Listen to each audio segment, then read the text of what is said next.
Welcome out to today's class. আমরা গতদিন adiabatic floor জন্য টেম্পারেচার, যে কোনো পয়েন্টের টেম্পারেচারের রিলেশনশিপ স্ট্যাগনেশন টেম্পারেচারের সাথে বের করেছিলাম মাক নাম্বারের সাপেক্ষে।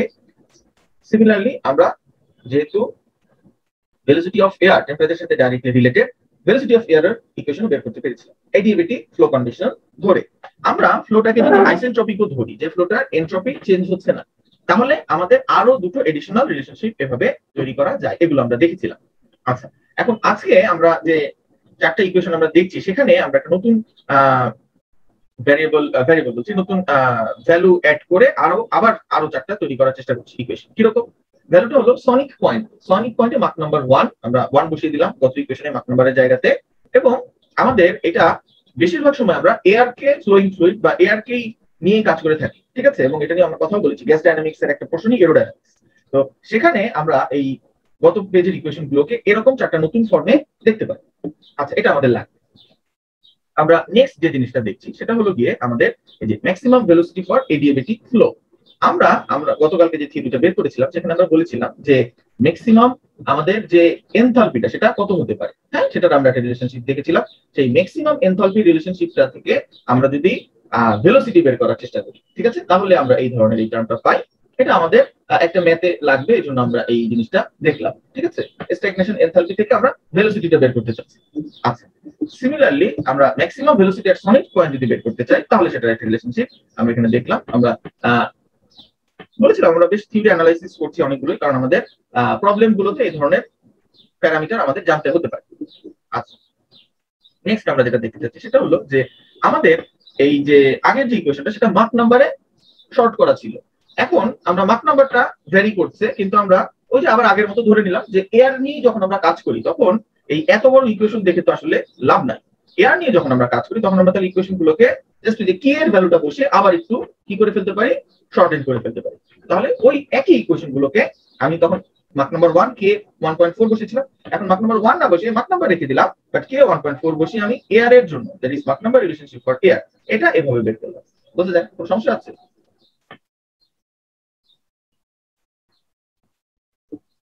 বুঝতে যাচ্ছে তো? হ্যাঁ।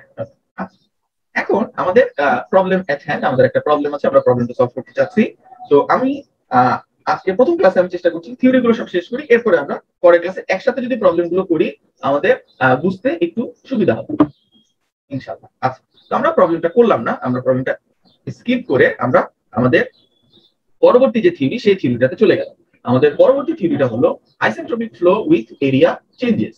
যে আমাদের ফ্লোটা আইসেন্ট্রপিক ফ্লোর জন্য যে আমরা ইকুয়েশন গুলো তৈরি করেছিলাম সেই ইকুয়েশন গুলোই আমরা ইউজ করছি, কিন্তু এখন আমরা ধরে নিচ্ছি আমাদের ফ্লো এরিয়া যেখান থেকে ফ্লোটা হচ্ছে সেই এরিয়াটা চেঞ্জ হচ্ছে। কনসেপ্টটা কি বোঝা যায় আমরা কি করতে চাচ্ছি? হ্যাঁ, আগে আমরা জাস্ট দুটো পয়েন্ট, তাই না? আমরা যদি আগের আমাদের যে ফিগারটা দেখি, ফিগারটা কি ছিল? ফিগারটা ছিল এরকম, যে কোনো দুটো পয়েন্টে আমরা তুলনা করেছিলাম। এখন আমরা সেই এই আইসেন্ট্রপিক ফ্লোটাই আমরা তুলনা করছি যে আমাদের এখন এরিয়াটা চেঞ্জ হচ্ছে, ফ্লোটা যে এরিয়া দিয়ে হচ্ছে সেই এরিয়াটা চেঞ্জ হচ্ছে। বুঝতে যায়? তো এই এরিয়া চেঞ্জের সাথে সাথে আমাদের ফ্লোর যে বাউন্ডারি লেয়ার সেটা চেঞ্জ হয়, এবং এই চেঞ্জটা অনেক বড় একটা স্পেসে, দ্যাট ইজ ডার্ট যদি অনেক বড় হয়, ঠিক আছে, আমাদের ওয়াল রেডিয়াস কার্ভেচার যদি অনেক বড় হয়, তাহলে এটাকে মোটামুটি ওয়ান ডাইমেনশনাল ফ্লো চিন্তা করা যায়। একটা ওয়ান ডাইমেনশনাল এই যে কম্প্রেসিবল ফ্লো, এই কম্প্রেসিবল ফ্লোর জন্য আমি যদি আমার কন্টিনিউটি ইকুয়েশনটা লিখি, কন্টিনিউটি ইকুয়েশনটা কি? আমাদের কন্টিনিউটি অফ মাস। হ্যাঁ, আমরা কিন্তু কম্প্রেসিবল ফ্লোতে Q equals to MV, sorry VA, যে আমাদের continuity equation volume flow rate দিয়ে, এটা কিন্তু আমরা আর ইউজ করতে পারছি না। কেন? কারণ আমাদের ডেনসিটিটা এখানে কনস্ট্যান্ট। তাহলে কন্টিনিউটি ইকুয়েশন আমরা কম্প্রেসিবল ফ্লোর জন্য যেগুলো বলছি সবগুলো হলো গিয়ে মাস, হ্যাঁ, কনজারভেশন সেখান থেকে আসে, ঠিক আছে? আচ্ছা, তো তাহলে সেখানে ডিফারেন্সিয়াল ফর্মটা দেখতে এরকম হয়। হ্যাঁ, তিনটা টার্ম পাওয়া যায়। হ্যাঁ, direct differentiation of density, direct differentiation of velocity, direct differentiation of area, এদের যোগফল কি? 0। আচ্ছা, আমি এটা দেখলাম, দেখে রেখে দিলাম, আমি এটা নিয়ে কিছু করলাম। আমি এটা বললাম যে ফ্লোটাকে ওয়ান ডাইমেনশনাল কল্পনা করা যায়। এই ওয়ান ডাইমেনশনাল আমি মোমেন্টাম ইকুয়েশনটাও লিখলাম।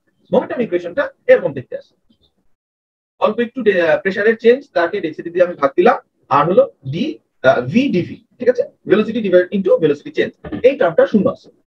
আচ্ছা, আর হলো speed of sound. Speed of sound থেকে আমরা কি পাই?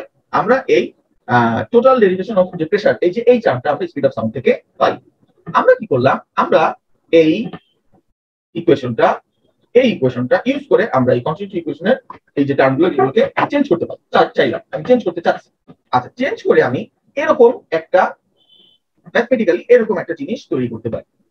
ঠিক আছে, এটা কিভাবে আসলো এটা এখন আর আমাদের ইম্পর্টেন্ট না, বা আমাদের এই অল্প স্কোপে এটা আমাদের ইম্পর্টেন্ট না।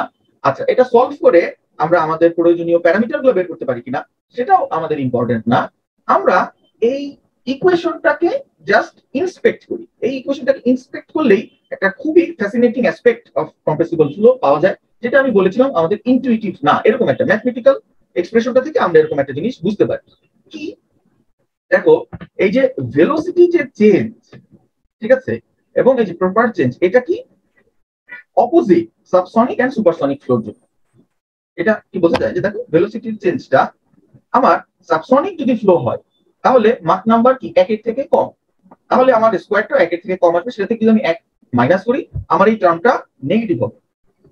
আমার মাক নাম্বার যদি সুপারসনিক হয় এই টার্মটা আমার একের থেকে বড় হবে, এই টার্মটা আমার এই টোটাল টার্মটা আমার পজিটিভ হবে। তার মানে ভেলোসিটির চেঞ্জটা এরিয়ার চেঞ্জের সাথে কি অপোজিট সাইনে কাজ করে। সুপারসনিকের জন্য একরকম কাজ করে, সাবসনিকের জন্য আরেক রকম কাজ করে। এতটুকু কি বোঝা যায়? আমরা কিভাবে সলভ করলাম, সলভ করে কি পেলাম এটা নিয়ে আমি চিন্তা করছি না। আমি শুধু এই এই পোর্শনটাতে চিন্তা করছি যে তাহলে আমার ভেলোসিটির চেঞ্জটা আমার মাক নাম্বারের উপরে ডিপেন্ড করে এরিয়া চেঞ্জের সাথে হয় পজিটিভ হবে না হলে নেগেটিভ হবে। এটা কি বোঝা গেল? আমার এই ইকুয়েশনটা যে এই জিনিসটা বলে এটা কি বোঝা গেল? তোমাদের কিন্তু ইন্টারাকশন করতে হবে, আর নাহলে তো কথা বলে লাভ নেই। আমি কিন্তু তাহলে আর আমার প্রিভিয়াস এই লেকচার গুলো কিন্তু রেকর্ড করা আছে, আমি সেগুলো রেকর্ডিং গুলো দিয়ে দেই তোমরা যদি কোনো ইন্টারাকশনই না করো।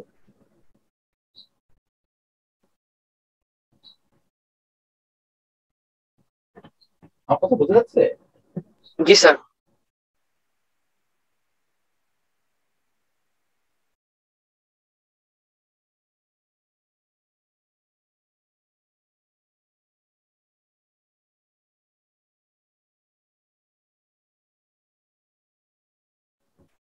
তোমরা যদি একদমই ইন্টারাকশন না করো তাহলে আর করিয়ে কি লাভ?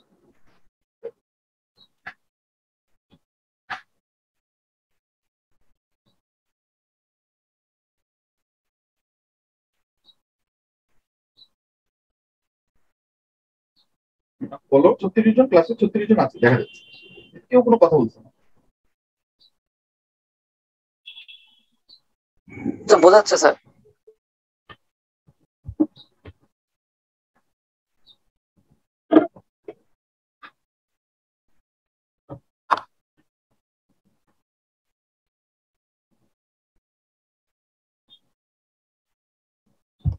দেখো আমাদের তাহলে আমরা যে জিনিসটা দেখলাম এই জিনিসটার পরে যেটা বোঝা যাচ্ছে সেটা হলো যে আমরা একটা ছবি দেখি যে আমি কি বলতে চাইলাম, আমি বলতে চাইলাম যে ভেলোসিটির যে চেঞ্জটা, এই চেঞ্জটা আমাদের ফ্লোটা সুপারসনিক না সাবসনিক তার উপরে ডিপেন্ড করে কি হবে, পজিটিভ অর আইদার নেগেটিভ হবে।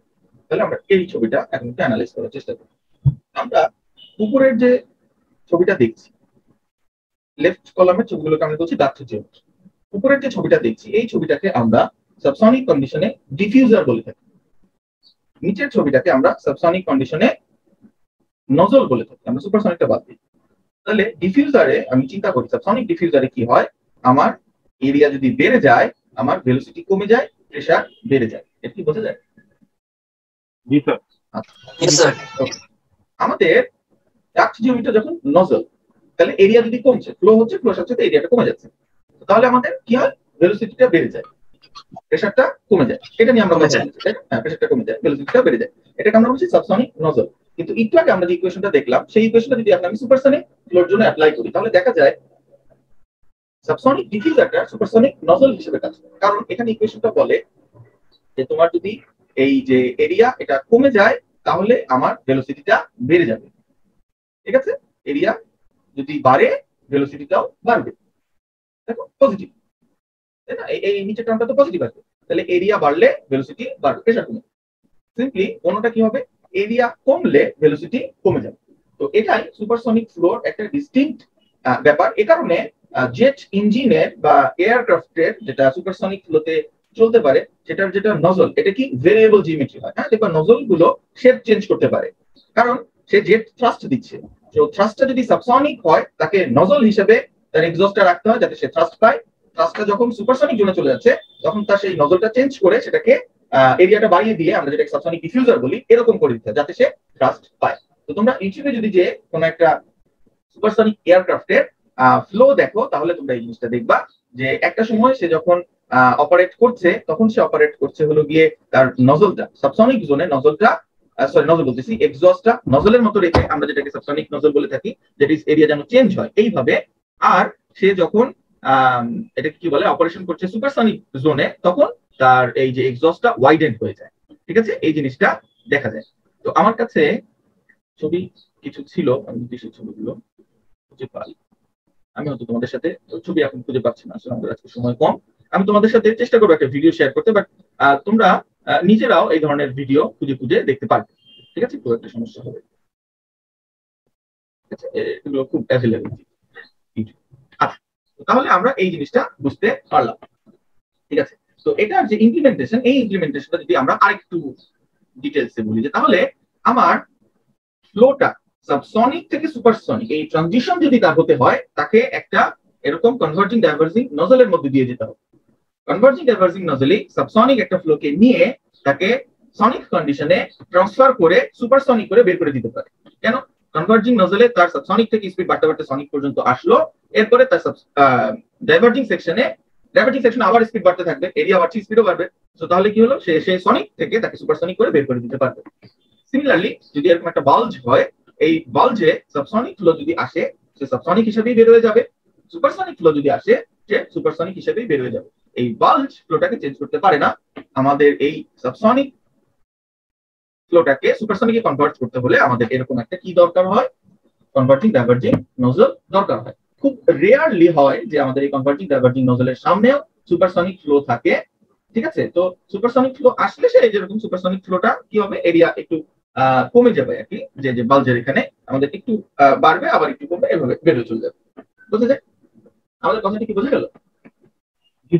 আচ্ছা, তাহলে আমাকে এই যে সাবসনিক ফ্লো থেকে সুপারসনিক ফ্লো করতে হলে আমাকে এটা কি করতে হবে, অবশ্যই একটা কনভার্টিং ডাইভার্টিং সেকশনের মধ্যে দিয়ে নিয়ে যেতে হবে, আনলেস আমরা এটা পাবো। ঠিক আছে, তো এইটা আমরা বুঝতে পারবো। নেক্সট আমরা যে জিনিসটা দেখতে চাচ্ছি এটা আবার কি, এটা হলো পারফেক্ট গ্যাস এরিয়া চেঞ্জের একটা রিলেশন। এই রিলেশনশিপটাও আমরা পড়তে চাচ্ছি না, এই রিলেশনশিপটাও আমরা জাস্ট একটু অবজার্ভ করতে চাচ্ছি। দেখো আমি এটা আমাদের ড্রয়িং সফটওয়্যারটা আছে সেই ড্রয়িং সফটওয়্যারটাতে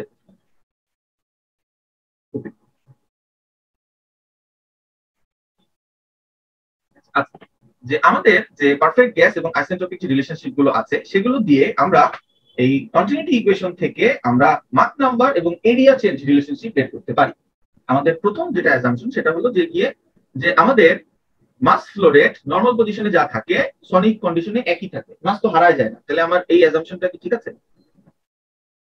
ফার্স্ট লাইন ঠিক আছে, বুঝতে কি? জি স্যার।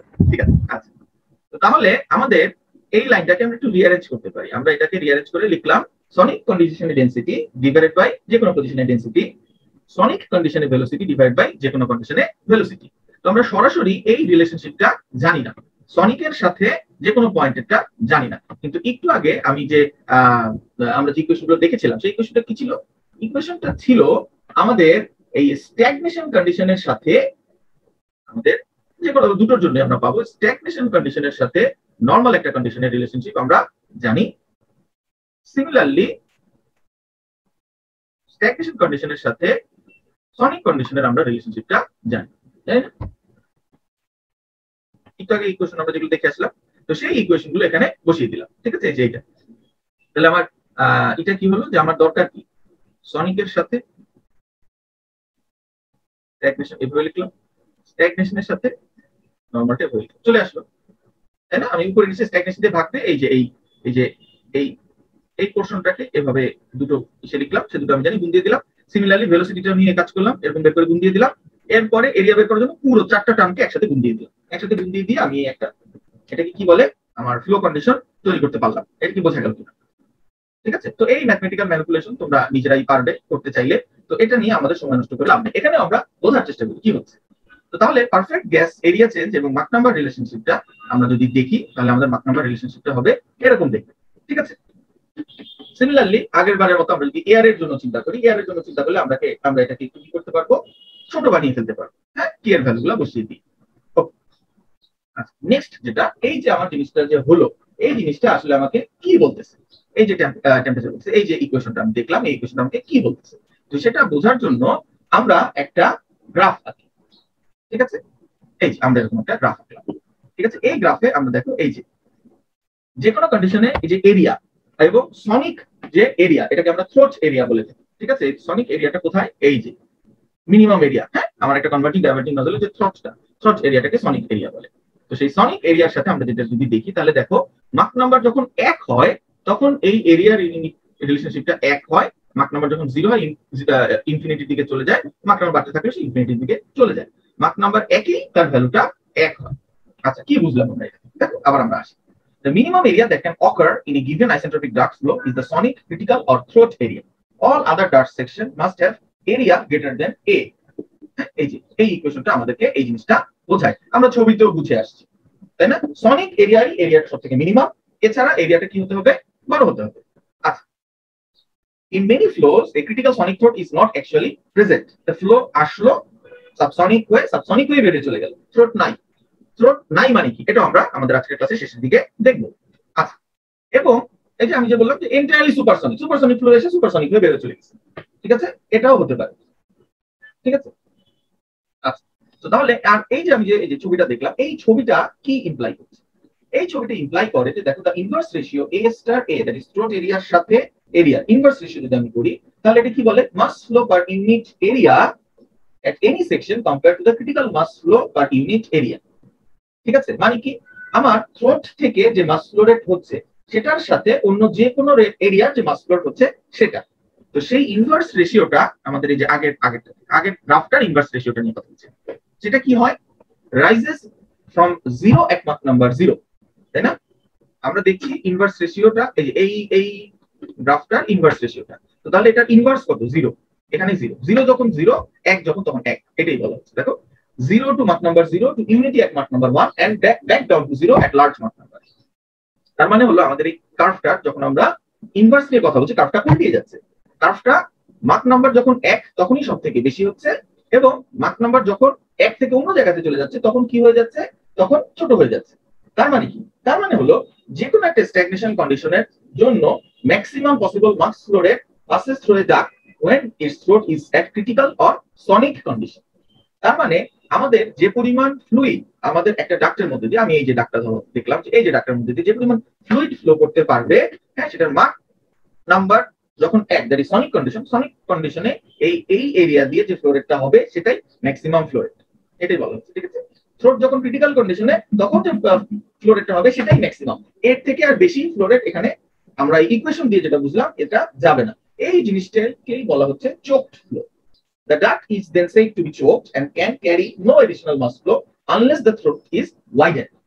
আচ্ছা, থ্রোট যদি আরো কনস্ট্রিক্ট করা হয়, যে মানে আমার একটা থ্রোট আমি বললাম 5 মিটার পার স্কয়ার থেকে কমতে 1 মিটার পার স্কয়ার পর্যন্ত আছে, কিন্তু আমার সনিক কন্ডিশন তৈরি হয়ে গেছে 2 মিটার পার স্কয়ারে, তাহলে 2 মিটারের পর থেকে যে আমি 1 মিটারে আসলাম তাহলে আমার কি হবে, মাস ফ্লো রেট কমে যাবে, ঠিক আছে।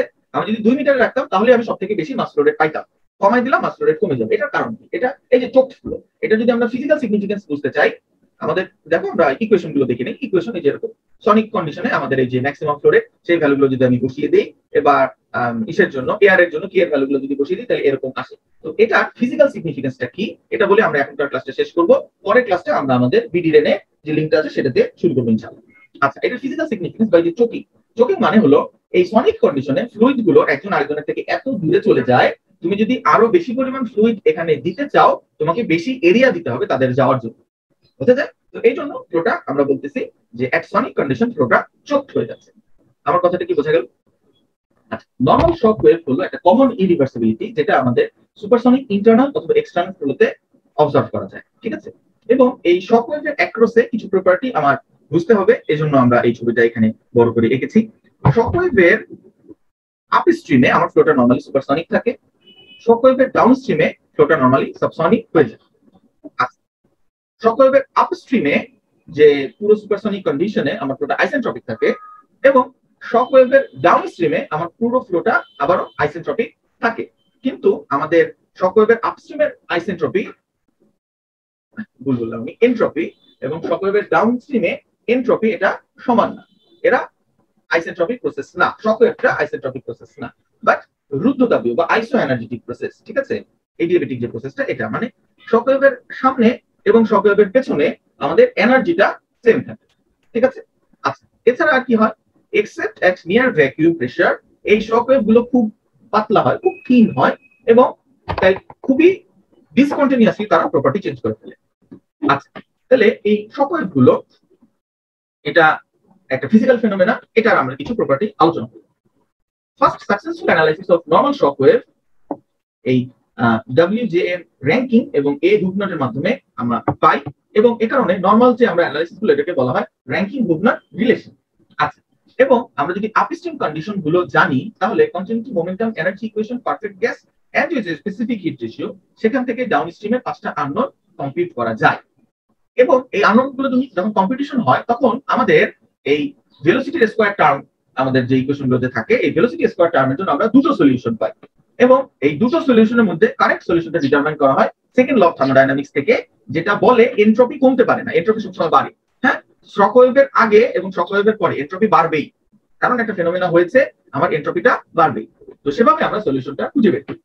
এই যে ভেলোসিটি যদি ইলিমিনেট করা হয় আমাদের কন্টিনিউটি মোমেন্টাম এনার্জি ইকুয়েশন থেকে, তাহলে আমরা যে র্যাঙ্কিং হুবনাট রিলেশনশিপটা পাই, আমরা আবারও এই রিলেশনশিপটা শুধু দেখছি, আমরা একটা সলিউশন নিয়ে কথা বলবো না, বাট এই রিলেশনশিপটাও আমরা ইউজ করে আমাদের এখানে যেটা স্কোপে আছে সেরকম কিছু প্রপার্টি আমরা বের করবো। র্যাঙ্কিং হুবনাট রিলেশনশিপ যদি এনথালপি, প্রেসার এবং ডেনসিটির একটা রিলেশনশিপ। আচ্ছা, তো এই রিলেশনশিপটা এই যে একটু আগে আমি যে কথাটা বললাম সেই কথাটা, যে দেখো আমাদের এই যে আমরা যদি এই যে actual changing entropy across the shock আমরা যদি কম্পিউট করতে চাই পারফেক্ট গ্যাস রিলেশন থেকে, আমরা এই ধরনের একটা ইকুয়েশন পাই, যে বললাম সেকেন্ড ল অফ থার্মোডাইনামিক্স। তো এই ইকুয়েশনটাতে আমরা এই যে প্রেসারের, হ্যাঁ, P1 পজিশন এবং P2 পজিশনের কিছু প্রেসারের ইকুয়েশন আমি বসাচ্ছি। এই প্রেসারের ইকুয়েশন আমি যদি বসাই তাহলে কি দেখা যায়, দেখো প্রেসার আমাদের ডাউন স্ট্রিম প্রেসার আর আপ স্ট্রিম প্রেসার P2 বা P1। তো P1 যদি বড় হয় তাহলে আমার প্রেসারটা 1 থেকে কম আসবে। তো 0.5 মিন করতেছে আমার আপ স্ট্রিমের প্রেসার ডাউন স্ট্রিমের দ্বিগুণ। আমার এনট্রপি দেখা যায় কত, মাইনাস, তার মানে আমার এনট্রপি কমে গেছে, এটা ফিজিক্যালি পসিবল না।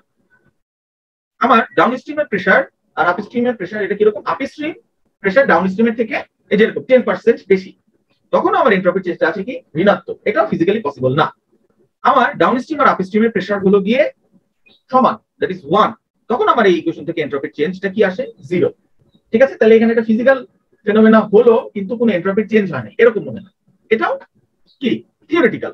আচ্ছা, এখন আমার প্রেসার যদি একটু বেড়ে যায়, মানে ডাউন স্ট্রিমে আমার প্রেসারটা একটু বেড়ে গেল, শক ওয়েভ যে কাজটা করে প্রেসারটা বাড়িয়ে দেয়, একটু যদি প্রেসারটা বেড়ে যায় তাহলে দেখো আমার এই ডাউন স্ট্রিমে প্রেসারের চেঞ্জটা খুবই স্মল। তো তাহলে শক ওয়েভটা আমরা এই জায়গাতে বলি উইক শক ওয়েভ। ঠিক আছে, আমাদের প্রেসারটা যখন আপ স্ট্রিম থেকে ডাউন স্ট্রিমে অল্প একটু বাড়লো, আমরা শক ওয়েভটাকে বলি উইক শক ওয়েভ।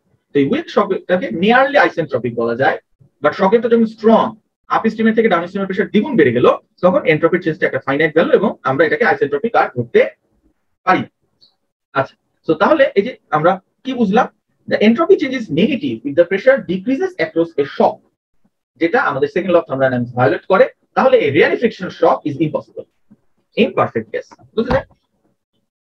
বুঝা গেল আমরা কি আলোচনা করলাম?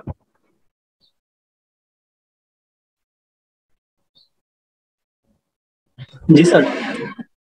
দেখো আমাদের তাহলে আমরা বুঝতে পারলাম আমাদের শক ওয়েভের আগে আমার প্রসেসটা আইসেন্ট্রপিক, শক ওয়েভের পরে প্রসেসটা আইসেন্ট্রপিক।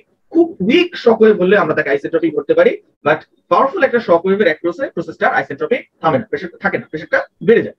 আচ্ছা, নেক্সট আমরা যেটা দেখতে চাচ্ছি, এই নরমাল শক ওয়েভের জন্য আমরা কিছু মাক নাম্বার রিলেশনশিপ দিয়ে এই প্রেসারের যে চেঞ্জটা সেটা এবং আপস্ট্রিম মাক নাম্বার, এই যে দেখো M1 এবং ডাউনস্ট্রিম মাক নাম্বার, এর সাথে আমরা একটা রিলেশনশিপ বের করতে চাচ্ছি। তো আগের বারের মতো আমরা আমাদের ড্রয়িং সফটওয়্যারটাতে চলে যাই এবং ড্রয়িং সফটওয়্যারটাতে যে আমরা এই অ্যানালাইসিসটা দেখার চেষ্টা করি।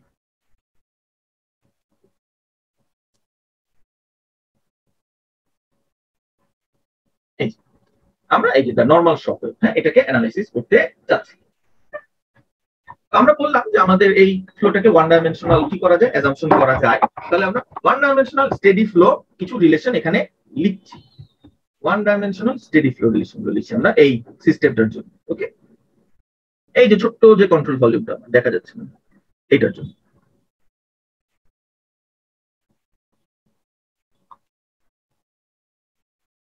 One dimensional steady flow.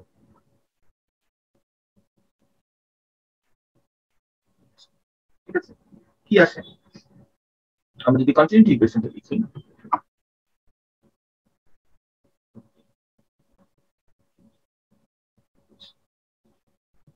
এটা দেখতে কেমন হয়?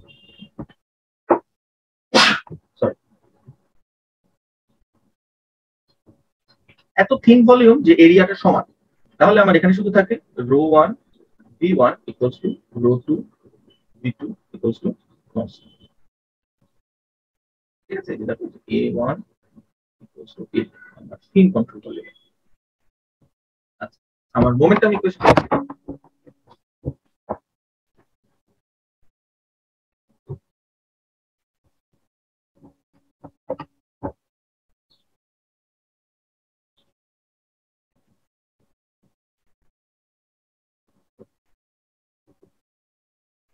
Pressure v1 minus equals to ρ2 v2 square minus ρ1 v1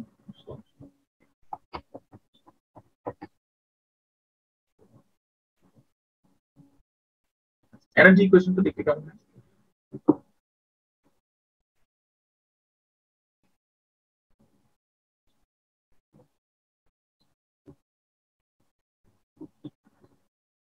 enthalpy half of v1 square half v2 square equals to stagnation enthalpy equals to constant. Perfect gas equation of state. Okay?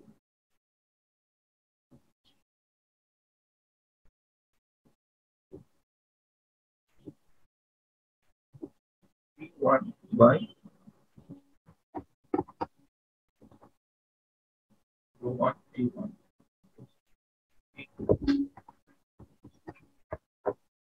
V2 by ρ2। আচ্ছা, আর কি specific hit যেটা constant, এই ইকুয়েশনটা enthalpy সমান সমান সিপিকে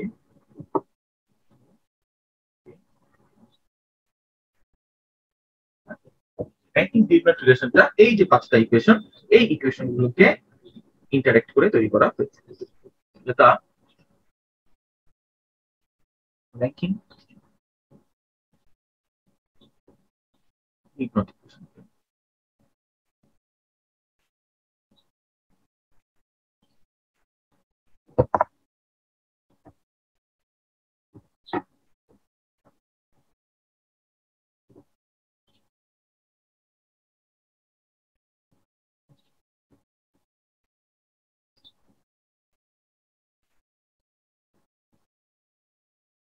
Yes.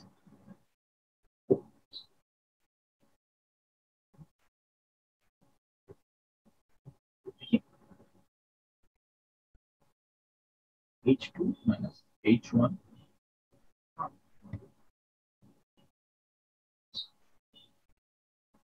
P2 minus P1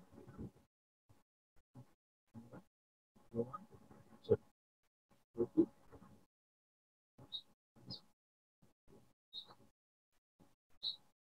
যেভাবে আছে সেভাবে আমার এই এনথালপি টার্মটা নিয়ে যদি আমরা প্রথমে একটু ইন্টারেক্ট করি। এনথালপি টার্মটা এনথালপি কনস্ট্যান্ট লিখলাম, আর এনথালপি সিপি হলো কে আর কে মাইনাস 1 টাইমস টি। তাহলে এটা কি আছে, কে বাই কে মাইনাস 1 ইনটু এই যে আর আর টি ইনটু আর। আবার আর কি ইকুয়েশন অফ স্টেট থেকে আমরা লিখতে পারি আরটি কি পি বাই রো, তাহলে অর এইচ সমান সমান K into K minus 1 times P by rho. ঠিক আছে,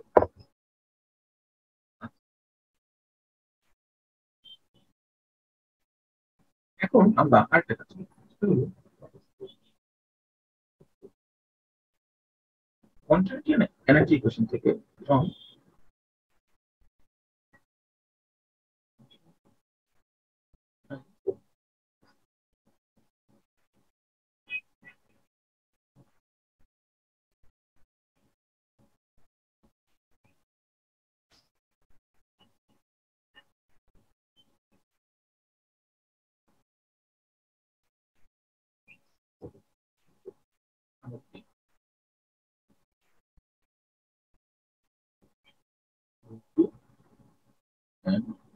ইউনিট আমরা একটা ইকুয়েশন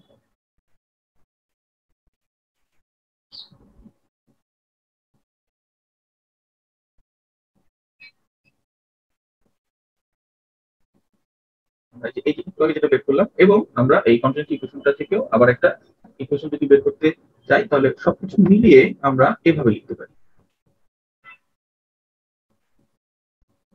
ঠিক আছে, ও এনার্জি মোমেন্টামটা কন্টিনিউটি মোমেন্টাম এন্ড এনার্জি, তিনটে ইকুয়েশন নিয়ে আমরা লিখতে চাচ্ছি।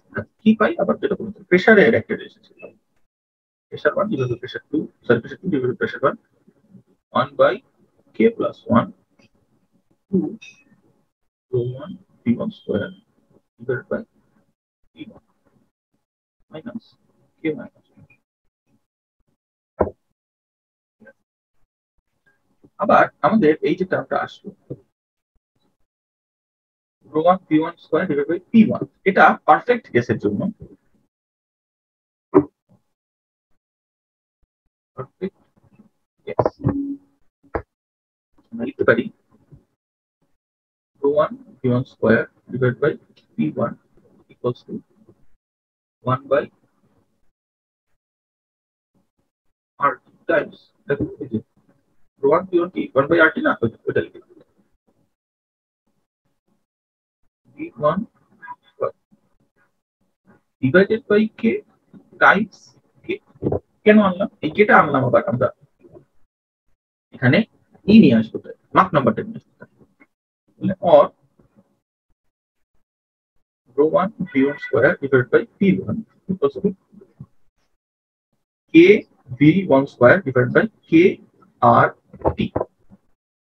তাহলে কি আসে rho 1 v1 square divided by p1 equals to এই যে k r t, এটা কি a square, তাহলে k v1 square divided by a square, এটা কি আসবে তাহলে k মাক number at 1 square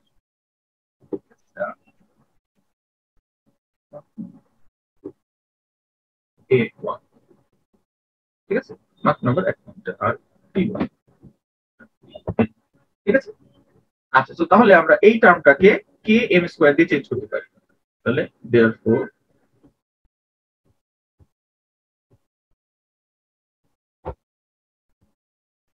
p2 by p1 equals to 1 by k plus 1 times 2k Mach number 1 square minus k minus 1। Again, for perfect gas,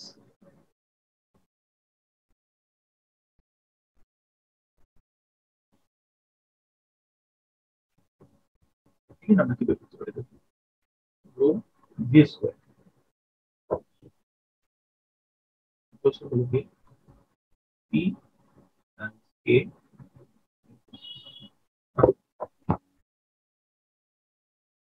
এই ইকুয়েশনটাকে rewrite করে দিচ্ছি। ঠিক আছে, তাহলে এটা দিয়ে আমার সুবিধাটা কি হলো, আমরা মোমেন্টাম ইকুয়েশনটা একটু বের করলাম, যেটা কি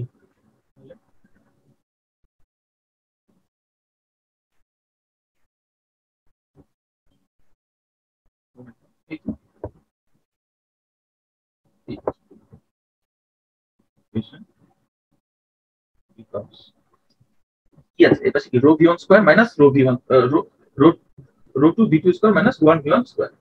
আবার এটা সাথে p1 মাইনাস p2 রো আর v এর একটা ইকুয়েশন পেলাম। তাহলে p1 প্লাস p2 কে এইখান থেকে আমরা রেশিও হিসেবে লিখব এরকম 1 plus k number 1 square divided by 1 plus k number 2 square. ঠিক আছে, এই যে প্রেসার রিলেশনশিপটা এই যে এই ইকুয়েশন এবং এই ইকুয়েশন এই দুটো ইকুয়েশনে যদি প্রেসারটাকে আমি রিলেট করি relating the pressure ratios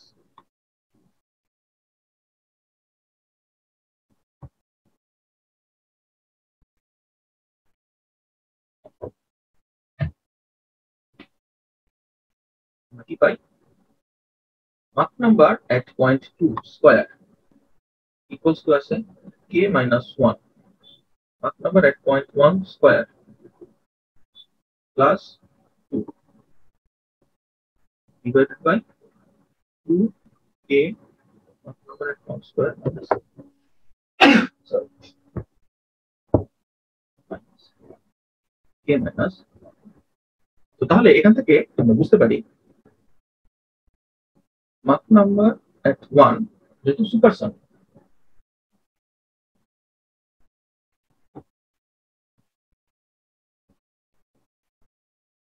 তাহলে for k is greater than 1 number 2 must be subsonic।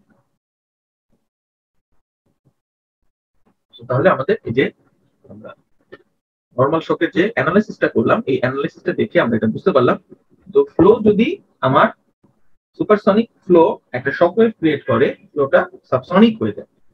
হ্যাঁ, এটা আমরা ম্যাথমেটিক্যালিও এখন দেখলাম। ঠিক আছে, তো তাহলে এই যে এই জিনিসটা যে আমরা এই রিলেশনশিপটা একটু বের করে নিয়ে আসলাম যে since Mach number 1 must be supersonic the equation predicts for all k equals k is greater than 1 Mach number 2 must be subsonic। ঠিক আছে, তাহলে একটা নরমাল শক ওয়েভ একটা ফ্লোকে ডিসেলারেট করে অলমোস্ট ডিসকন্টিনিউয়াসলি সুপারসনিক থেকে সাবসনিক বানিয়ে দেয়। এই যে আমরা বলেছিলাম হাইড্রোলিক জাম্প এটার মতো যে সেখানে কি এই যে সাবক্রিটিক্যাল থেকে সুপারক্রিটিক্যাল ফ্লো হঠাৎ করে সাবক্রিটিক্যাল হয়ে যায়। তো এখানেও ব্যাপারটা যে সুপারসনিক ফ্লো আমার আসে সুপারসনিক ফ্লোটা হঠাৎ করে সাবসনিক ফ্লোতে কনভার্ট হতে হয়, এই জন্য এই শক ওয়েভ তৈরি হয়। আচ্ছা, তো আমরা এই নরমাল শক ওয়েভের একটা ছবি দেখি। Supersonic flow plus a blunt body creates a normal shock at the nodes। এই যে আমার যেটা এটাকেই শক ওয়েভ, এটা স্টেরিয়ান ইমেজে দেখা যায়। ঠিক আছে, আমাদের এই নরমাল শক ওয়েভের আমরা যে রিলেশনশিপ গুলো বললাম সেটা যদি আমরা একটু সামারি করি the basic principle governing the behavior of shock waves can be summarized as follows। কি stagnation temperature সেম থাকে কিন্তু stagnation pressure and density change হয় একটা রেশিও, একই রেশিওতে দুটোই চেঞ্জ হয়। তাহলে কি হলো flow across the shock is adiabatic but non isentropic। আচ্ছা, upstream flow is supersonic, downstream flow is subsonic। আচ্ছা, for perfect gas and also for real fluids rear friction shock are impossible and only a compression shock can exist। আমরা একটু আগে ওই যে এই যে এখান থেকে যেটা দেখলাম যে রিয়ারি ফ্রিকশন শক মানে শকের পরে প্রেসারটা কমে গেল, এই জিনিসটা হওয়া পসিবল না। আচ্ছা, the entropy increases across a shock with a consequent decrease in stagnation pressure and stagnation density and an increase in the effective sonic throat area। এটা আমরা একটু পরে দেখব। weak shock waves are very nearly isentropic। ওই জন্য বললাম খুব যদি অল্প শক ওয়েভটা খুব অল্প প্রেসারটা চেঞ্জ করে তাহলে এটাকে আইসেন্ট্রপিক ধরা যায়। আচ্ছা, নেক্সট আমাদের যে প্রবলেমটা আমরা বললাম আবার একবার যখন প্রবলেমগুলো দেখবো তখন আমরা করব এই প্রবলেমে আমরা ইনশাআল্লাহ সাবসনিক থেকে সুপারসনিক ফ্লো, সুপারসনিক থেকে শক ওয়েভ দিয়ে আবার সাবসনিক ফ্লো এবং সাবসনিক ফ্লো কিভাবে আমরা অ্যানালাইজ করতে পারি পুরোটাই দেখবো। আচ্ছা, তো আমরা এই যে বড় বড় ইকুয়েশন গুলো দেখলাম, হ্যাঁ এই যে এখানে ইকুয়েশন বের করলাম, হ্যাঁ তারপরে এই যে এখানে যে অনেকগুলো ইকুয়েশন বের করলাম, আসলে আমাদের এই ইকুয়েশন গুলো হ্যাঁ আমাদের এই যে ইকুয়েশন গুলো এই ইকুয়েশন কয়টা আসলে এই তিনটা ইকুয়েশন আমরা শুধু মনে রাখবো পুরো সিস্টেমে। হ্যাঁ, এই ইকুয়েশন গুলো আসলে আপনার মনে রাখার দরকার নেই, হ্যাঁ কারণ আমরা এগুলো সরাসরি ইঞ্জিনিয়ারিং সলভার থেকে পেতে পারি এবং আমি এই যে ডাটা চার্টটা আমরা দেখছি এই চার্ট থেকে আমরা সরাসরি বের করতে পারি। হ্যাঁ, আমরা এখানে তোমরা যদি খেয়াল করে থাকবে তোমাদের মনে হতে পারে যে আমি একটু স্কিপ করে যাচ্ছি হ্যাঁ থিওরির প্রুফ গুলো, কারণ এই থিওরির প্রুফ গুলো আসলে এখন আমাদের লাগে না। আমি যেভাবে পড়ে আসছি এটা খুব ওল্ড স্টাইলে আমরা পড়েছি, এইভাবে এখন আর পড়ার কোনো দরকারই নাই। ঠিক আছে, আমরা এই পুরো আমি যে লাইনগুলো স্কিপ করে আসছি বলেছি এটা দরকার নেই এরকম না। আমরা এই কম্প্রেসিবল ফ্লোতে কমপক্ষে 16 থেকে 17টা ডিরাইভেশন করতাম আমরা ফুল ডিরাইভেশন মুখস্থ করে যেতাম, আমাদের ডিরাইভেশনের যে কোনো সময় যে কোনো রকম যেন দিলে, এটাকে কি বলে, প্রবলেম দিলে সেই প্রবলেমগুলো আমরা ইকুয়েশন থেকে বের করতে পারি, যেটা কোনোই দরকার নেই। একটা আইসেন্ট্রপিক ফ্লোর জন্য যদি আমরা এটা এয়ার হয়, তাহলে এরকম সরাসরি যে কোনো মাক নাম্বারের জন্য আমার প্রেসার আর ডেনসিটির যে চেঞ্জটা, সেই চেঞ্জটা সরাসরি এরকম টেবুলাইজ ফর্মে আছে। ঠিক আছে, আমাদের শক ওয়েভের জন্য আবার আমার দরকার নেই। শক ওয়েভ আমার আপস্ট্রিম শক ওয়েভ যদি আমি জানি, আমার ডাউনস্ট্রিমে মাক নাম্বার, সরি আপস্ট্রিম মাক নাম্বার যদি আমি জানি, ডাউনস্ট্রিমে মাক নাম্বার কত হবে, প্রেসার ডেনসিটি চেঞ্জ কত হবে, এগুলো সরাসরি আমরা এই ফ্লো টেবিল থেকে বের করতে পারি। তো আমরা যখন ম্যাথ করব, আমরা এই ফ্লো টেবিলটাই সাজেস্ট করবো এবং আমরা এই ফ্লো টেবিলটা থেকে জিনিসগুলো বের করার চেষ্টা করবো। ঠিক আছে, তো তাহলে এই যে এত পড়ালাম, হ্যাঁ, অনেকে ভয় পেয়ে যেতে পারে এই যে এগুলো কি বলে, মুখস্থ করতে না, এগুলো মুখস্থ করতে হবে না। আমাদের পরীক্ষাতে আমরা এই টেবিলটা দেয়া থাকে ইনশাআল্লাহ কোশ্চেনের সাথে, তোমরা সেখান থেকে সরাসরি ডাটা বের করে ইউজ করতে পারবে। বাট আমরা যে হাতে যে তিনটা করলাম, এটা আসলে অ্যাবসলিউট নেসেসিটি। যে তিনটা আমি যে বললাম, আমি নিজে 17-18টা করেছি, তা থেকে এই অ্যাবসলিউট তিনটা আমরা যে করলাম, এই তিনটা তোমরা একটু প্রিপারেশন নিও এবং এই তিনটা আমাদেরকে বুঝতে হবে। আমার কথা বোঝা যায়?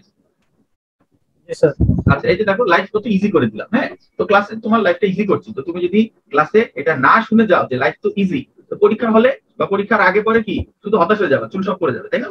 কার জন্য চুল পড়ে যাচ্ছিল সেদিন পরীক্ষা দিয়ে, সেই অবস্থা নাকি? ইমন ইমন আছে আমার সাথে? নাই, এই কারণেই তার চুল পড়ে যাচ্ছে। ঠিক আছে, যদি আপনাদের সাথে সবসময় ক্লাসে থাকতো তাহলে তার চুল এত পড়তো। আচ্ছা, আমরা এখানে যে জিনিসটা দেখতে চাচ্ছি সেটা হলো আমাদের operation of a converging nozzle. ঠিক আছে, এটাও আমাদের যদি বললাম, এটা একটা ডিজাইন সিস্টেম। এই ধরনের সিস্টেম আমরা নরমালি অ্যানালাইজ করি, এই জন্য এই সিস্টেমটাতে ফ্লো কিভাবে হয় সেটা আমাদের দেখা দরকার। আচ্ছা, আমাদের এখানে তিনটা ছবি আছে, এই ছবিগুলো কি মিন করছে? প্রথম যে ছবিটা আমরা একটু বলতে পারি, দেখা যাচ্ছে তো? ঠিক মতো কি দেখা যায়?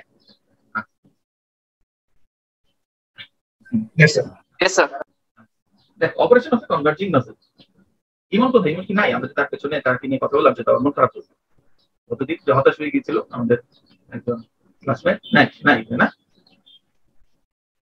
এমনি আমি যোগ করছিলাম, মেয়েটাকে মন খারাপ করতে পারছি। দেখো, আমরা যে নজল জিওমেট্রি দেখছি, আমাদের ফিগার এটা আমাদের একটা কনভার্জিং নজল জিওমেট্রি দেখাচ্ছে। ফিগার বিটা দেখাচ্ছে প্রেসার ডিস্ট্রিবিউশন। ঠিক আছে, আমাদের এই নজলের বিভিন্ন জায়গাতে, এই পুরো নজলটার বিভিন্ন জায়গাতে প্রেসারের যে ডিস্ট্রিবিউশন সেটা দেখাচ্ছে। আচ্ছা, ফিগার বি দেখাচ্ছে, এটা প্রেসার, এটা নজলের দিয়ে না, এটা দেখাচ্ছে সনিক প্রেসারের সাথে আমার স্ট্যাগনেশন প্রেসারের যে রিলেশনশিপ, সেটা অ্যাক্সিসটা হলো আমার ব্যাক প্রেসারের সাথে স্ট্যাগনেশন প্রেসারের রিলেশনশিপ এবং আমার মাস ফ্লো রেটের সাথে ম্যাক্সিমাম মাস ফ্লো রেট। আচ্ছা, তো তাহলে অনেকগুলো কিছু দেখাচ্ছে, তো আমরা একটা একটা করে চিনি। আমরা পড়ে আসছি, এটা কোনটা কি বোঝা যাচ্ছে না। এই যে এটা কি রিজার্ভার, রিজার্ভার থেকে যখন ফ্লো আসছে সেটাকে আমরা বলি স্ট্যাগনেশন প্রেসারে আসছে। এই ফ্লোটা হবে কেন? ফ্লো এইদিকে আসবে কি জন্য? আমি দেখলাম কি সুন্দর ফ্লো বেরোয় আসছে। ফ্লো কেন বেরোয় আসবে? আমার প্রেসার কম থাকলেই ফ্লো হয়, তো সেটাকেই বলা হচ্ছে ব্যাক প্রেসার। আমার ব্যাক প্রেসার যদি কম থাকে তাহলে ফ্লো হয়, নাহলে ফ্লো হয় না। বুঝতে যায় কথা? ঠিক আছে,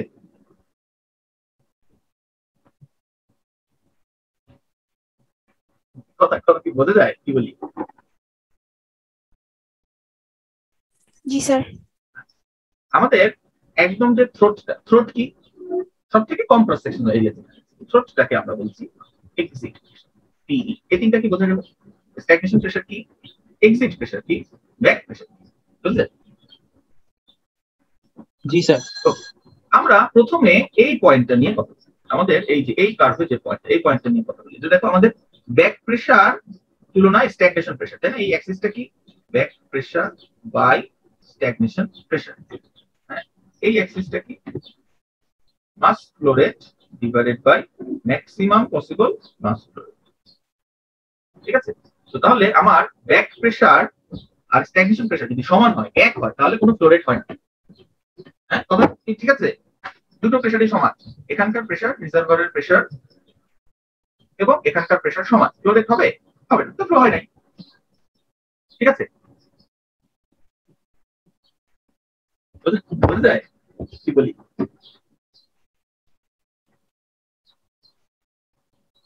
বুঝে যায় কি বললাম? বুঝে যায় পয়েন্টটা বললাম?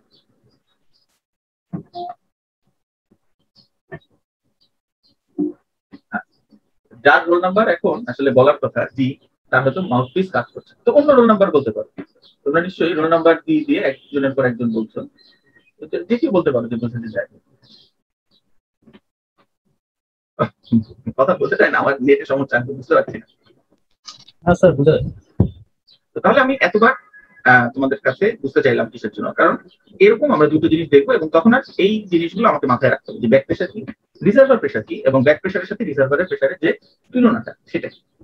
আচ্ছা, এখন আমার এই ব্যাক প্রেশারটা একটু, এই যে ব্যাক প্রেশার যদি 1 থাকে, এই অ্যাক্সিসটা ওটা, এই অ্যাক্সিস যেটা আমরা দেখছি, এই অ্যাক্সিসটাও কি প্রেশারের সাথে স্ট্যাগনেশনের তুলনা।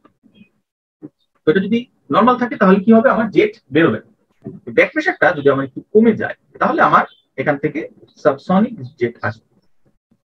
আমার একটা সাবসনিক জেট প্রেশার ডিস্ট্রিবিউশন দেখছি, এটাও আমার একটা সাবসনিক জেট। এ আর বি কন্ডিশনটা আমার সাবসনিক, ব্যাক প্রেশার কম ছিল, আমার নজল থেকে ফ্লো হয়েছে, ঠিক আছে। কিন্তু আমাদের এই ব্যাক প্রেশারটার ভ্যালুটা ক্রিটিক্যাল ভ্যালু, হ্যাঁ, যে এখানে এই অ্যাক্সিসটা কি দেখো, critical value divided by stagnation pressure, এটা হলো pressure divided by stagnation pressure. আর এই যে লাইনটা গ্রিন লাইন, এটা এটা হলো কি stagnation pressure divided by pressure. এই প্রেশার যদি হয় তোমার বাহিরে তাহলে সনিক কন্ডিশন হবে।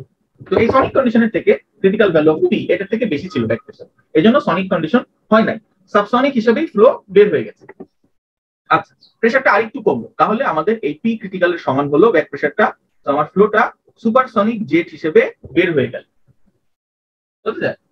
তো তাহলে থ্রোট যখন সনিক তখন আমার ব্যাক প্রেশার আর এক্সিট প্রেশার সমান, হ্যাঁ, এই এই আগের কন্ডিশন গুলোতে। তাহলে আমার কি হলো, যে কন্ডিশন এ, কন্ডিশন বি, কন্ডিশন সি, এবং আমার ফ্লোটা সুপারসনিক হয়ে গেল, ঠিক আছে। এতটুকু কি বোঝা গেছে? জি স্যার। আচ্ছা, তো তাহলে এখন যদি কোনো কারণে আমার এই প্রেশারটা, এই যে কন্ডিশন সি, এটার সময় যে প্রেশারটা ছিল তার থেকেও কমে যেতে থাকে, মানে আমার ব্যাক প্রেশারটা আরো কমলো, তখন আমরা এক্সিটে এরিয়াটা যেহেতু বেড়ে যাচ্ছে, আমরা এক্সিটে কিছু সুপারসনিক জেট পাই, ঠিক আছে। এটা কি বোঝা যায়? সে সনিক কন্ডিশনে বের হয়ে আসছে এবং সুপারসনিক এক্সপানশন হয়ে আমরা সুপারসনিক জেট পাই, এটা কি বোঝা যায়? Yes sir. আচ্ছা, কিন্তু যেহেতু আমার এখানে ব্যাক প্রেশারটা আরো কমে গেল, আমার এই পেছনের যে এটাকে কি বলে, যে এই পয়েন্টটা থেকে এই পয়েন্টটাতে যে আমি প্রেশার ডিস্ট্রিবিউশনটা আঁকলাম, এটা চেঞ্জ হলো না কেন? এটা চেঞ্জ হলো না কারণ সুপারসনিক জেট তার যে ব্যাক প্রেশারটা, এই ইনফরমেশনটা আমাদের আপ স্ট্রিমে পাঠাতে পারে না, ঠিক আছে। এটাই একটা প্রবলেম, এই যে আমরা যে চোখ যে ব্যাপারটা বলেছিলাম সেটা আর এটা একই রকম একটা সমস্যা। এবং আমরা একটু করে 2 ডাইমেনশনাল সুপারসনিক ফ্লো দেখবো, সেখানেও সমস্যাটা এটা, যে ইনফরমেশন পাঠানো, আমাদের ব্যাক প্রেশার কমছে, আমাদের এই যে দেখো যে প্রথম তিনটা যে কার্ভ আমি আঁকলাম, এই যে curve 1, curve 2, curve 3, back pressure কমার সাথে সাথেই আমাদের নজলের ভেতরে যে সিস্টেম সেটা চেঞ্জ হচ্ছে। কিন্তু এই যে সুপারসনিক ফ্লো কন্ডিশন বা আমার নজল থ্রোটটা যখন সনিক হয়ে গেল, এরপরে আমি ব্যাক প্রেশার কমালে আমার নজলের ভিতরে আমি কোনো চেঞ্জ দেখি না। আমি ব্যাক প্রেশার কমালে নজলের পরে যে চেঞ্জ দেখছি, কিন্তু নজলের ভিতরে কোনো চেঞ্জ হচ্ছে না। কেন চেঞ্জ হচ্ছে না? কারণ এই ইনফরমেশন পাস হয় নাই, বুঝতে যায়। সুপারসনিক যে কোনো আপস্ট্রিমে সিগন্যাল পাঠাতে পারে না, কেন? এই যে চোখ ফ্লো কন্ডিশন সেটা, ঠিক আছে, যাতে না হয় না আরো বেশি তোমার মাস্টার রেট চেঞ্জ করো বা এই ধরনের কোনো ইনফরমেশন পাস হচ্ছে, ঠিক আছে। আচ্ছা, তো এই জন্য আমার এখানে আমি সুপারসনিক জেট এভাবে দিলাম, ঠিক আছে। ফ্লোটা যেহেতু আমার কন্ডিশন সি এর পরই চোখ হয়ে যাচ্ছে, আমার নজলের ভিতরে আর কোনো কিছু চেঞ্জ হচ্ছে না, সেই কারণেই আমার এই যে যখন প্রেশারটা কমছে আস্তে আস্তে আমার নজল থেকে ফ্লোরেট বাড়ছে, ফ্লোরেট বাড়ছে, এতে বাড়ছে, বিতে বাড়ছে, ফ্লোরেট সিতে বাড়ছে। বাট আরো যখন আমি প্রেশার কমাচ্ছি তখন আমার ফ্লোরেট কি আরো বেড়ে যাওয়া উচিত ছিল না? কিন্তু আমার সিগন্যাল যেহেতু যায়নি, ফ্লোরেট বাড়েনি, ফ্লোরটা আমার সনিকেই রয়ে গেছে, এবং আমার ফ্লোরেটটা পরের গুলোতে কি এসেছে, একই এসেছে, বুঝতে যায়? Yes sir. আচ্ছা, আমরা এখন যেটা দেখতে চাচ্ছি এটা হলো operation of converging diverging nozzle. একই রকম আমাদের অন্যান্য সব কন্ডিশন গুলো একই রকম, জাস্ট নজলের সেটা এখন কনভার্জিং ডাইভার্জিং, ঠিক আছে। তো এই কনভার্জিং ডাইভার্জিং নজলটা দেখা যাচ্ছে তো, তাই না? কনভার্জিং ডাইভার্জিং নজলটা চেঞ্জ হচ্ছে না, আমাদের ছবিটা চেঞ্জ হচ্ছে না, আমরা যেটা দেখছি।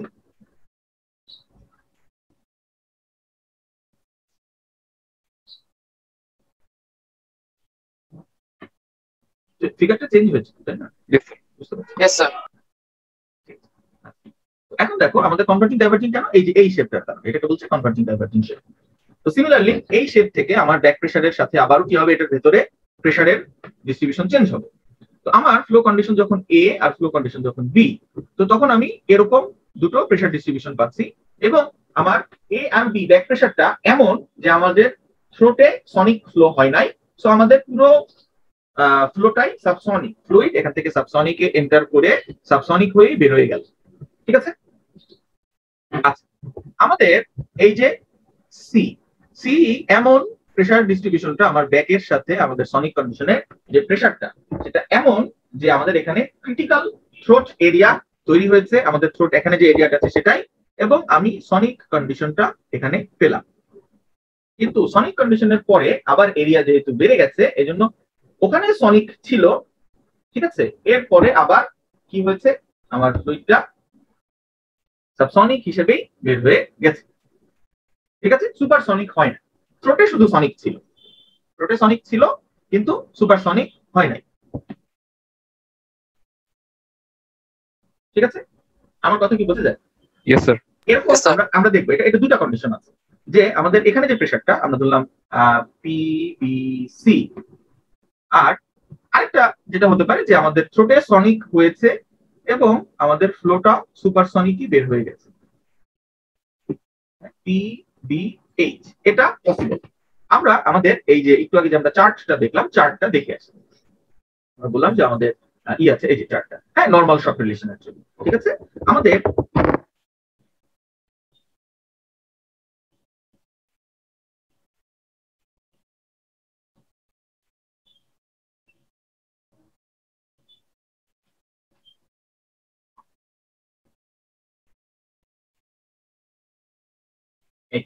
টেবিল B1 এ দেখো আমাদের এই যে সনিক কন্ডিশনের যে ভ্যালু গুলো আছে, দেখো এই যে এরিয়া ভ্যালু আমার মাক নাম্বার সাবসনিকের জন্য একই রকম, আবার এই যে 5 এই যে ভ্যালুটা আমার মাক নাম্বার সুপারসনিকের জন্য হতে পারে।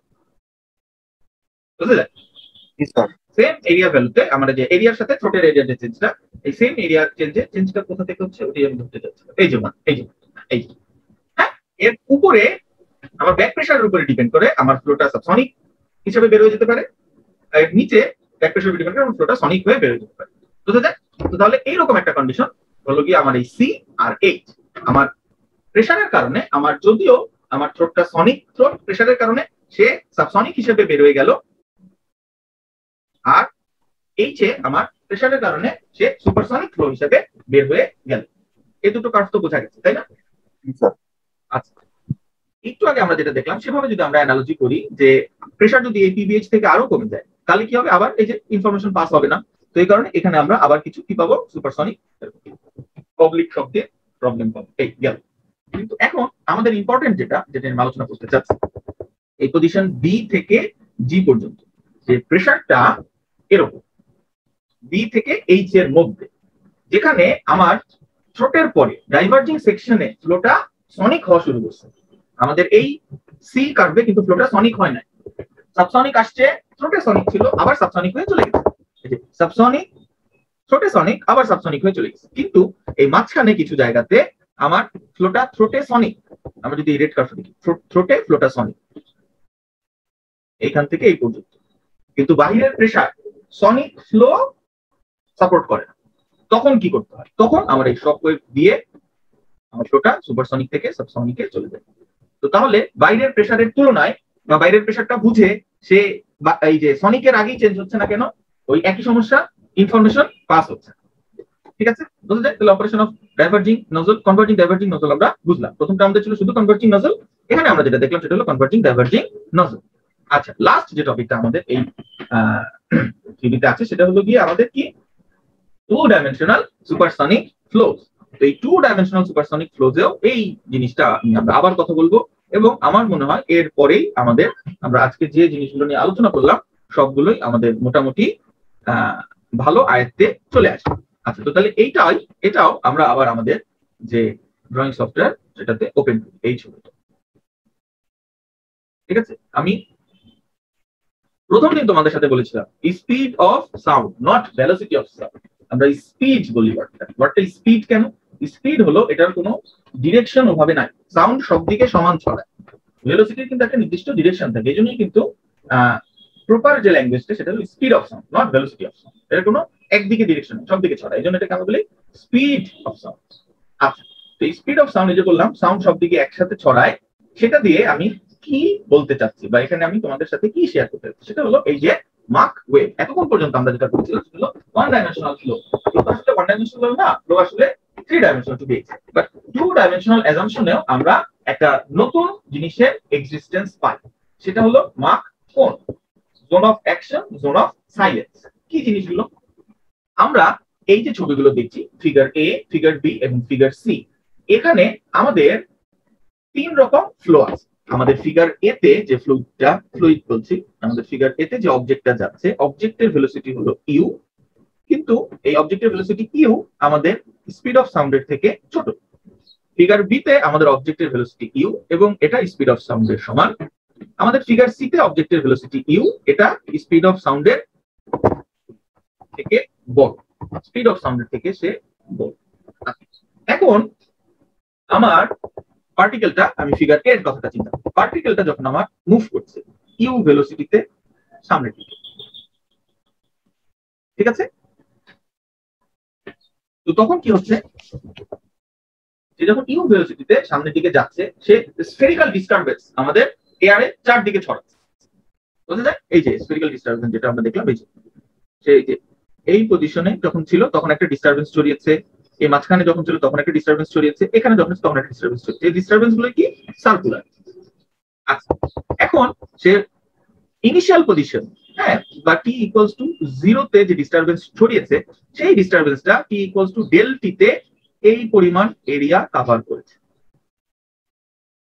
আচ্ছা, সে নিজে, আমার যে অবজেক্টটা নিজে যে ডিস্টেন্সটা কভার করেছে সেটা হলো, আমরা আরেকটা কালার,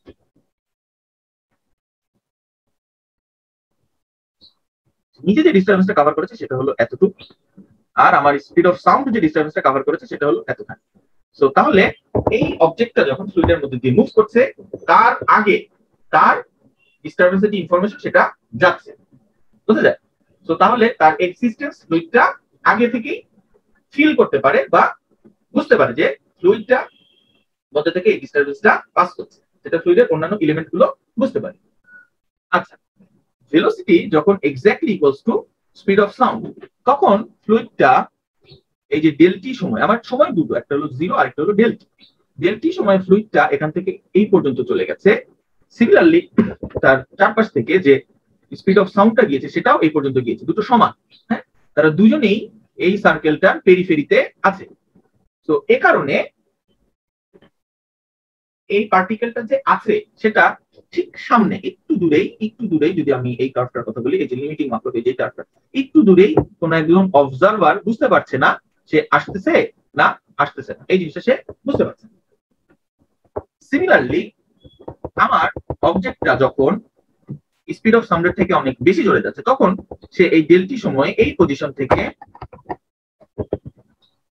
এতখানি চলে গিয়েছে, সোজা আসতে পারলাম না, এই ডেলটি থেকে সে এত দূরে চলে গিয়েছে, কিন্তু সিম্পলি তার যে সাউন্ড বা তার যে ডিস্টারবেন্স, সেই ডিস্টারবেন্সটা এতটুকু ডিস্টেন্স যেতে পেরেছে। তো এই এতটুকু ডিস্টেন্সে যারা আছে তারা বুঝতে পারছে সে যাচ্ছে, কিন্তু এই সামনে যারা আছে তারা বুঝতে পারছে না সে যাচ্ছে না আসতেছে না, সে আছে কিনা নাই সেটা বুঝতে পারছে না।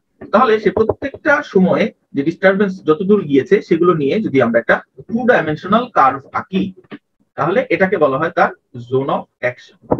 তুমি যদি এই 2 ডাইমেনশনাল কার্ভের ভিতরে থাকো তাহলে তুমি বুঝতে পারবে আমাদের এই বডিটা ফ্লুইডের মধ্যে দিয়ে মুভ করছে, এটা হলো জোন অফ অ্যাকশন। আর তুমি যদি এই 2 ডাইমেনশনাল কার্ভটার বাইরে থাকো তাহলে এই যে বাইরে যদি তুমি থাকো সেটাকে বলা হয় zone of silence. Zone of সাইলেন্সের কারণে আমরা যখন দেখি যে একটা এয়ারক্রাফট যাচ্ছে, মিলিটারি এয়ারক্রাফট, ধরো আমাদের এই যে বিজয় দিবস বা স্বাধীনতা দিবসে যখন উড়ে যায়, তখন আমরা দেখি যায় সাউন্ডটা পড়ে, কারণ আমরা জোন অফ সাইলেন্সে আছি, তখন দেখছি চলে যাচ্ছে, কিন্তু আমার সাউন্ডটা পরে আসতেছে, দ্যাট ইজ আমরা জোন অফ অ্যাকশনে পরে যাচ্ছি। ঠিক আছে, আমাদের এই জিনিসটা যদি আমরা এই 3 ডাইমেনশনাল একটু দেখি, এই যে জোন অফ অ্যাকশনটা তখন এই যে এরকম 3 ডাইমেনশনালি একটা কি হয়, কোণ তৈরি করে, বোঝা যায়?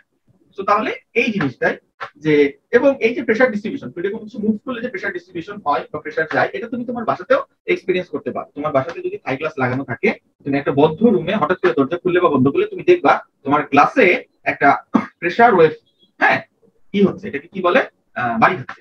ঠিক আছে, এটা বোঝা যায় যে গ্লাসটা একটা প্রেসার ওয়েভ ফিল করবে। তো তাহলে এটাই, তুমি দরজাটা তো আর সনিক স্পিডে খোলো না, তো এই জন্য দরজা তুমি এখানে খুলেছো, জানালা পর্যন্ত ইনফরমেশন চলে গেছে, তো তার মানে এই পর্যন্ত ইনফরমেশনটা যেতে পারে। কিন্তু দরজাটা তুমি যদি সনিক স্পিডের থেকে বেশি জোরে খুলতা, তাহলে জানালা পর্যন্ত এই ইনফরমেশনটা যেত না, তুমি দরজা খোলা রাখবে। বুঝতে চাই? তো আমরা এই জিনিসটাই এখানে বলতে চাচ্ছি, this is zone of action and zone of silence. আমার কথা বোঝা যাচ্ছে?